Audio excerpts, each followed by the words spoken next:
weave or useless material things that you're not going to actually be able to make money off of, but you're going to go in debt for, they'll never understand. So we have to really come to the table and realize that it's not your purpose in your life to explain nor for anyone to understand what your purpose is, because you spending time trying to explain it to them, it's only going to be taking time away from what you're born here to do. And I'll give you a prime example of don't never allow a company of any sort or anyone that quote unquote is above you. No one is above you, only to the status of that job they're above you, but not in your value as a person. And also start taking note of when you're starting to hit that mental wall of wanting to escape from a place, a job, an environment that's not suited for who you are internally. Always pay attention to that and never ignore what your subconscious and your spirit is telling you. Because nothing of at your job owes you anything, nor does it own you.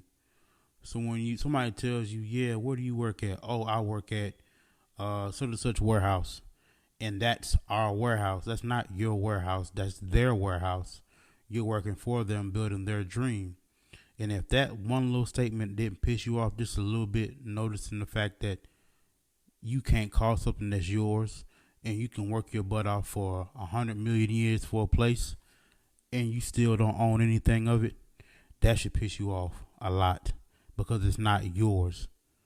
Build something that's for you and your family, but start off with you first, because we always get trapped in this game of wanting to prove ourselves to an employee or employer, and we get lost in the sauce of not understanding our own value.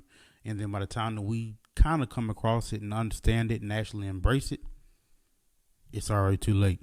We probably didn't work past 30, 50 years for a place because of benefits and good pay at the time. I personally can't see myself working for a place for more than a certain window of time. I'm not going to put no window on it, but it's just the idea of the fact that people are willing to give their lives to a place that will never care about them if they croak tomorrow. It makes me raise the question and idea of why are we not doing that same effort and energy, speaking to myself too, y'all, of investing in ourselves. Why don't we do that?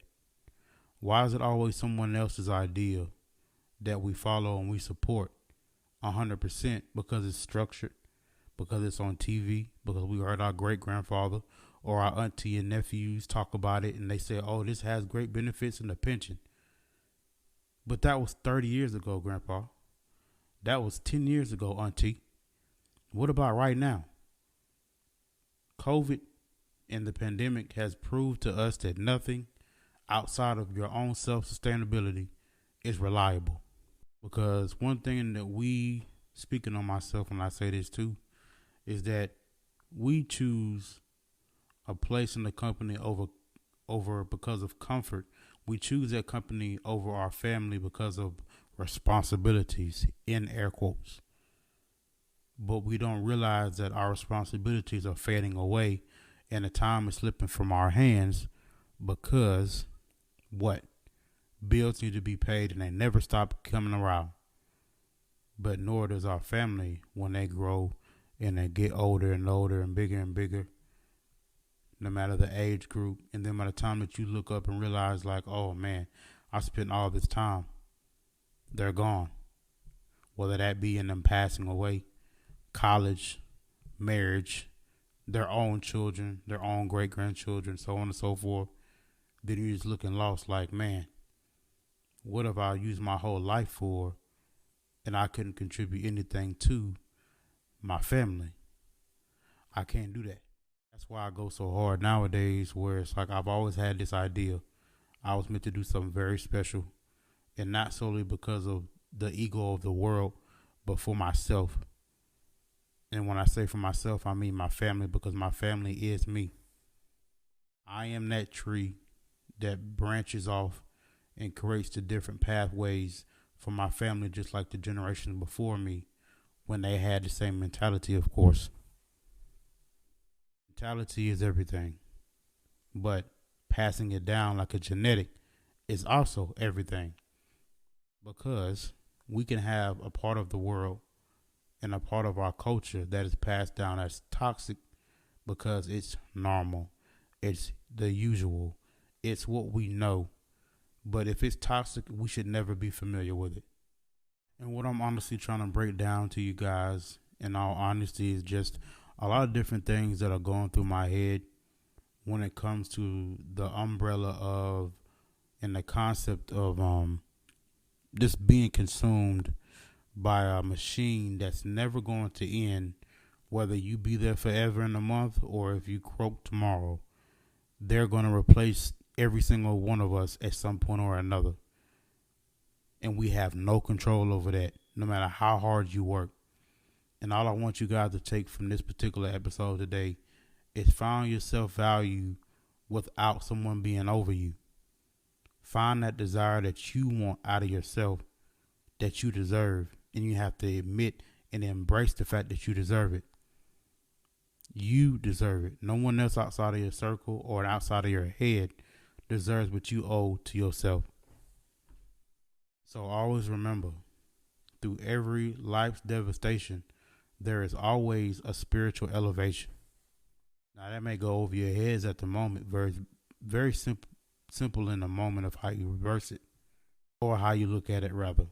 Take the time to find out who you are, and what you want to be for your life. Because no one is going to give that to you, and the world is not going to hand out anything as if it's a silver plate. So go ahead and strap your boots up, get dirty in mentality, and have that mentality to work hard and work your backside off, because ain't nothing going to be given to us. Remember that. But you got it no matter what you put your mind to. Write it down, create a vision board or vision boards. Don't share a lot of your dreams with anybody. Find you a mentor or two and figure out what you really want to do for you. I love y'all, family. This is Team Life Clarity. This is your boy Big Yoda. And I hope you took some great feedback or positivity for yourself from this podcast today, in this episode. If you did, please leave a comment below, like, share, and please don't forget to subscribe to the Team Life Clarity channel. I love y'all. Let's keep getting motivated, and let's keep doing great things together as a team and as individuals. I love y'all. I'm out.